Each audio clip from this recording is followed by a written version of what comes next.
What's up, everybody? Welcome back. Welcome into another episode of Profit Picks. If you're new, this is one of the shows we always start by being transparent. But man, I don't even remember the last time we did a show. I know it's been a little while. Uh, yeah, it's my fault. I've been away dealing with some family stuff and just had to step away from doing the show. But we're back here today. Vino, I know you still been rocking and rolling. Everything been okay with you? It's good to be back here on the show with you. Yeah, glad to be back, Skee. For those who were missing us, here we are because there were a few that were missing us. The past weekend was good. I got to say, the first weekend of NFL for me was disastrous. But we got it back this week. We got it back and then some this week. So very nice Saturday, Sunday, profit wise with football. The WNBA, I did not, it's something about that Sunday schedule, Ski. I only had one play. And in terms of wager talk, how we released the clients, it was only a 1.5% play on Sunday. And it involves one of the games we're going to talk about here, game two. Did not go my way. But I think the second game is probably, there's a couple of things here that I like stronger. So we'll see if we can't point our chat room in the direction of some ticket cashing. Yeah, week one NFL for me, I did too much. I know that my top play won, but I just had too many other plays. I had a couple overs, and if you watch week one, you know that wasn't any good. So week two was a little better, and we'll try to keep trending in that direction as far as football is concerned. For WNBA, like you, I did have one play, and it was a winner though. It was a small play on a dream in on Sunday. And yeah, we'll talk about that game again today. Shout out to you, Capper. Says first time catching the show since coming back home. Hope all is good, Ski and Rob. Well, it's the first time the show's been back, you Capper. Yeah. I've probably been gone as long as you. So yeah, good for me to be back home too. I feel you. All Mm-hmm. right, let's get to it, two games for today. We only have WNBA to talk about. So we'll go in rotation order. That means 631, 632. Atlanta Dream, Indiana Fever. Opened up -4 for the Dream. They're still 4 or 3.5 out there, depending on where you shop. Total open 157.5. And I see it as high as 159.5, but I don't know. Most shops I feel like have 158.5. So again, depending what you like, make sure you line shop for the Fever.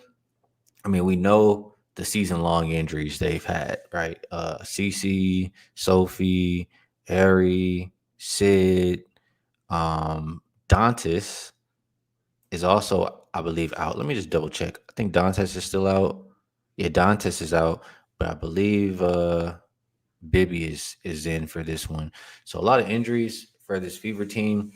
Um, they lost by 12 in a game where I felt like the Dream didn't even play that good, Rob Veno. I mean, I know Jordan Canada only made one shot, but between Alicia Gray and Ryan Howard, it felt like there was a lot of misses. Um, Dream still able to win by double digits. Do you think? I mean, if they win shooting that bad, it's hard to think that they can't win here again. Do you feel that same way, or how are you looking at this game?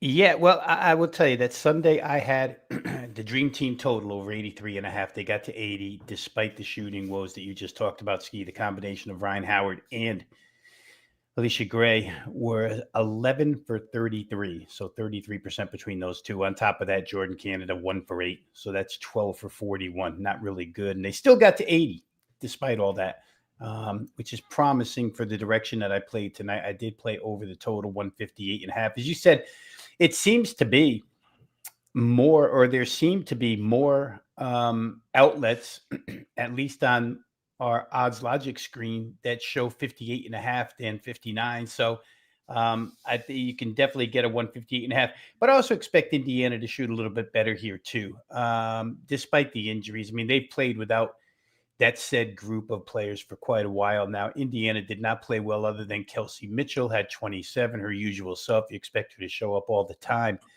It was the worst shooting percentage game of the Sunday four. These two teams didn't shoot well from the field. They didn't shoot well from three. They didn't shoot anything well. They still got to 48. Indiana 2 for 15 from three. Lexi Hull 3 for 13 from the field. Aaliyah Boston only 8 points. Some of these numbers have to come up, Ski, and I get that it's playoff atmosphere, and I get for Indiana it's do or die because these are best of three series. So the Fever. I guess what I asked myself to begin with was if you expect playoff type atmosphere and you expect the home team down 0-1 to maybe tighten up defensively, is that team capable of tightening up defensively? And I don't know. I think we've both been on the side of Indiana's defense hasn't been good this season. And I don't know that tightening up means holding Atlanta to less than 80 again here today on the road. Again, Atlanta didn't shoot well first game, probably shoot a little bit better here. If that's the case, the way to win this game is to try and outscore them. And I just trust Indiana offensively a little more at home than I did on the road on Sunday afternoon. Um, and if I put that mathematics together, 80 for the Dream plus Fever in a close game, probably 80 plus. I think both sides are going to get to 80 here. And that gets me over this number, 158.5. I think it'll be a little tighter than you would like it to be, but I could certainly see 160 or more in this game if the shooting gets even an ounce better than what it was on Sunday. So I did play that game. I do like that game, Atlanta, Indiana, over 158.5. Well, I'll say I do think the Dream have a lot of room for improvement. I mean, it's hard to see all three of their, wing players or guards shoot that poor again. Um, for the Fever, I would challenge though a little bit here, Rob. Yeah, they probably will shoot better than 2 for 15, but like they don't have a whole lot. They don't have playmaking. Like it's Kelsey Mitchell to create shots out there. And I mean, it's not like Aaliyah Boston can bully anybody. You got Bree Jones, you got Griner if you need her down there. Like, where is the playmaking going to come from? They're going to continue to have to shoot tough threes.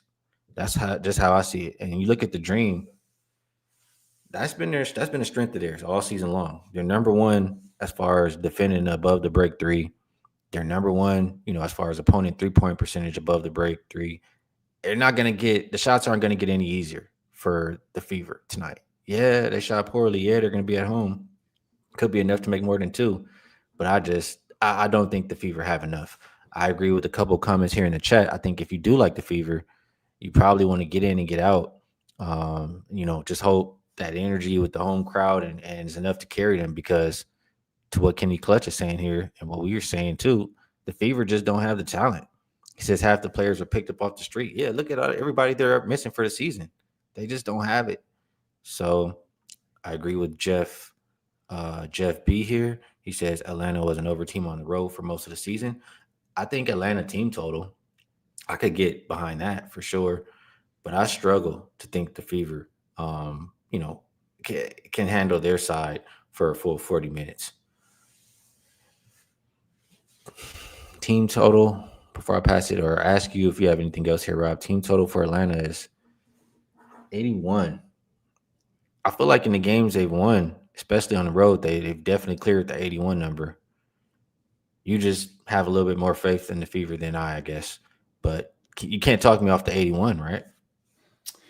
No, and I would say this as bad as Indiana is, I would ask this question. They got 68 on the other team's home floor in game one of a series where the crowd is going to be pretty frenzied. The atmosphere is going to be difficult. You go in there, you get 68, dependent solely on Kelsey Mitchell for those 68 points.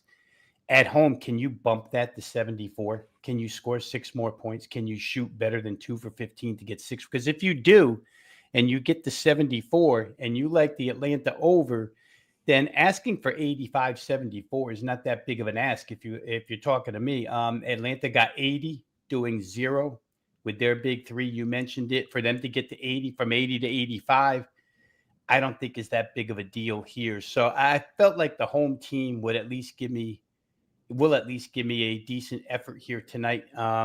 And boy, if they get to 74, 75 points, that little bit of a bump, a couple extra threes is all it is. Then I think this one. I should mention real quick here, Skee, there were a boatload of free throws in that game. look at the box score here. These teams shot 50 free throws. A lot of fouls in that game. Indiana got 22 of their points from the line. We'll see if that trend continues. I don't necessarily follow referee crews in the WNBA. It's basically the same referees all the time in these games. But I don't really know their tendencies to know if the crew tonight is a whistleblowing crew. But even if they're behind at the end, Indiana, knowing that they go out of the playoffs with a loss here, they probably foul right down to the wire just to try and hang in. So I think it does get over 58.5, but we'll see. And I can't argue anybody. I played Atlanta team total the first time at home. And the point that was made by the chat about Atlanta being a good offensive road team, I think I played that to success a lot this year, playing Atlanta road team totals over. So I can't disagree with that. Yeah, I think you brought it to our attention here on the show. So definitely remember that. Steve asking, any thoughts on Howard points? I don't have any reason to talk you off. I mean, off of a bad game, I think that she will shoot it better here. Let's see, Jeff. Nah, I mean, I'm not saying I wouldn't, but that's not why I was away. Um, Mark, I might be here this weekend. Just hit me up. You know how to hit me up, and you know where I'll be if I am here. So, hopefully, I'll be able to catch you as well. B man, liking that we're back on the show. It's good to be back. And Yuka says, "Nah, Skee saw the new look Heidemann, and that was crazy. I'm not gonna lie. DJ does some good makeup or something, man. Because I was like, what? There's no way this is the same Tisha Heidemann I've been watching all this time. It just makes me Her offense, fear. her offense has been great too, Ski, ever since. Yeah. Yeah, that makes me fear, man. You gotta that makeup when you see these girls out there in the club, man.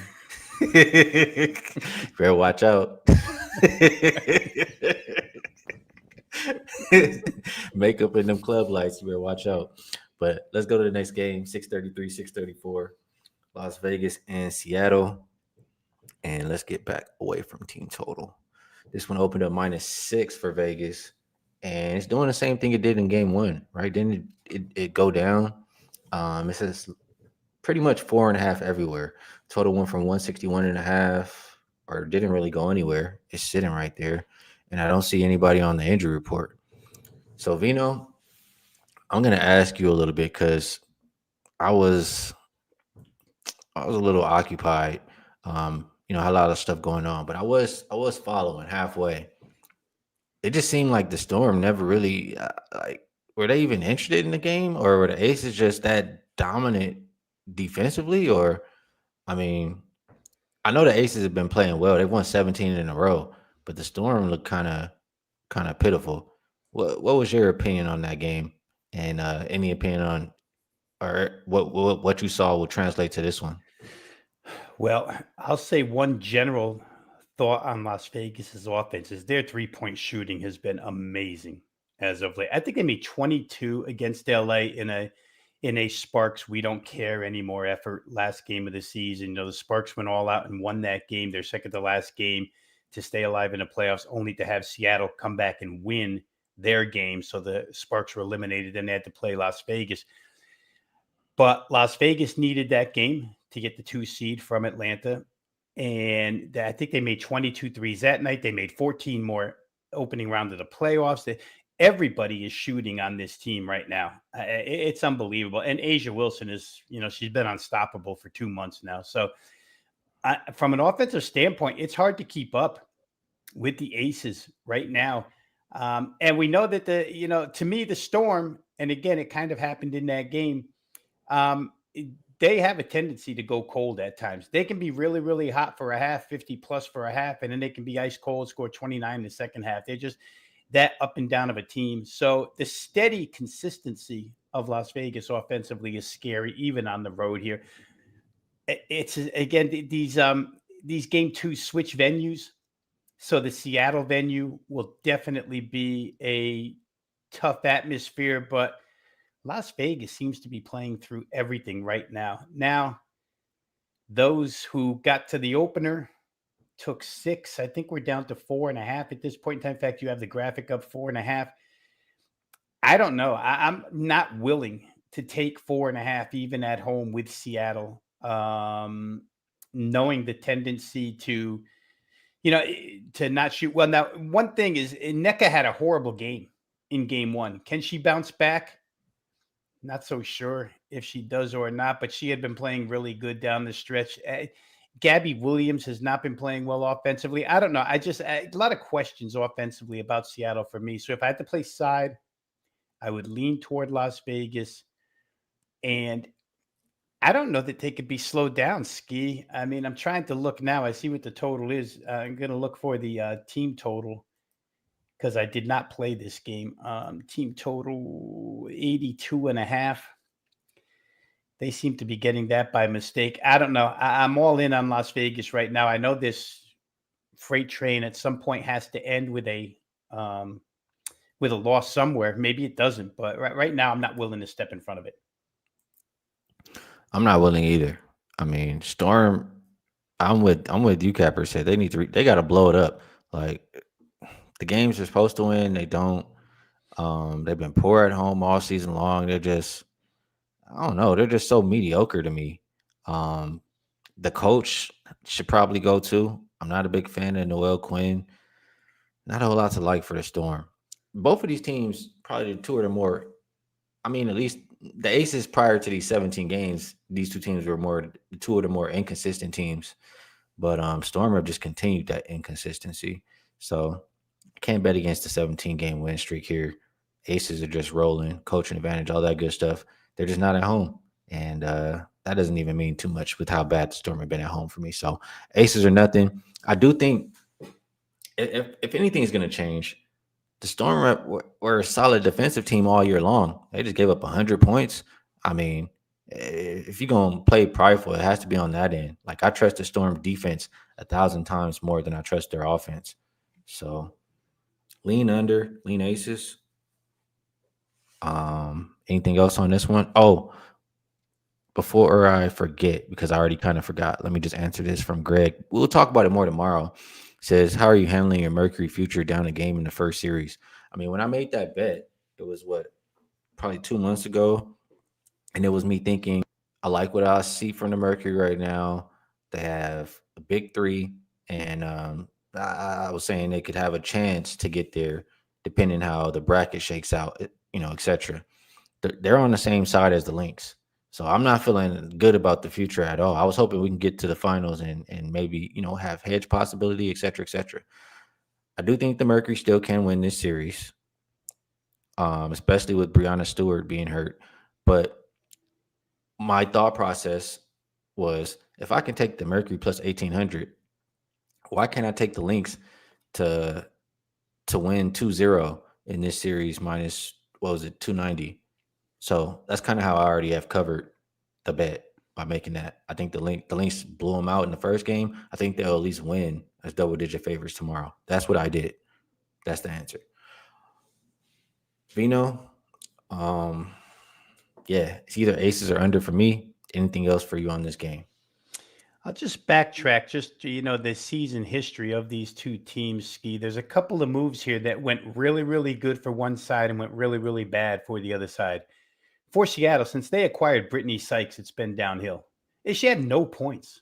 The 16 plus minutes, 0 points. That's not what she was brought in for. And it pushed Erica Wheeler to the bench.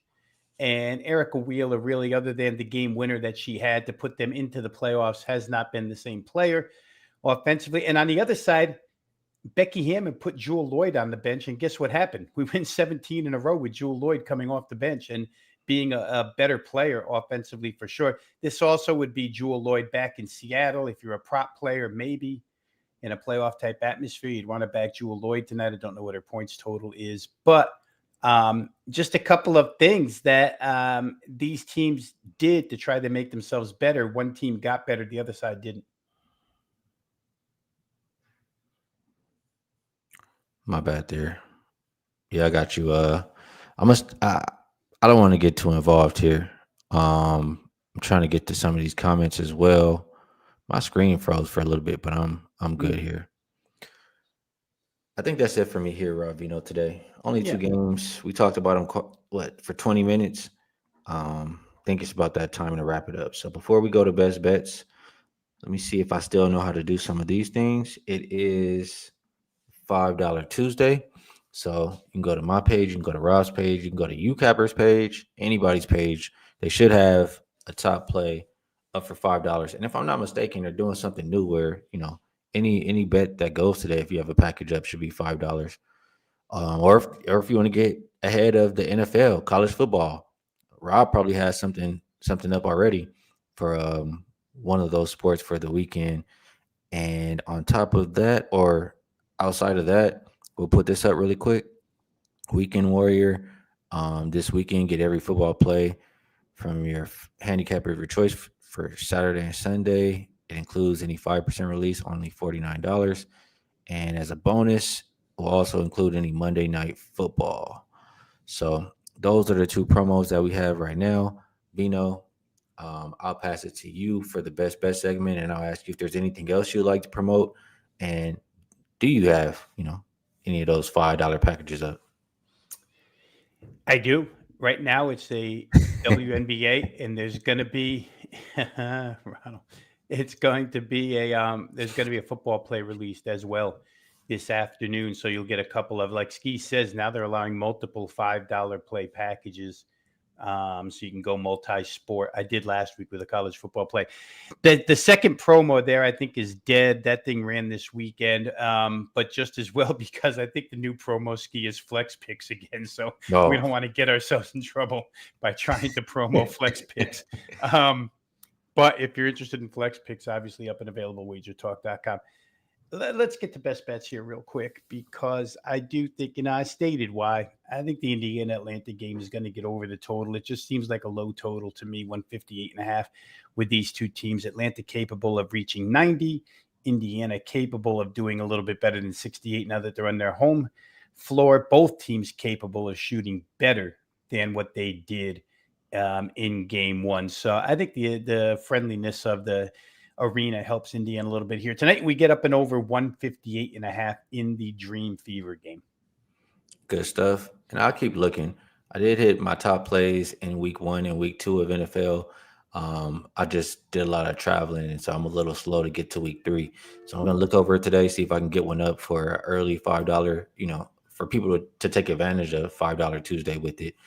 And yeah, my best bet for the show, I think the Dream are the right side. I think that the Fever just don't have enough. It's just they're depleted. So Atlanta Dream for me. Rob likes there to be points in that game.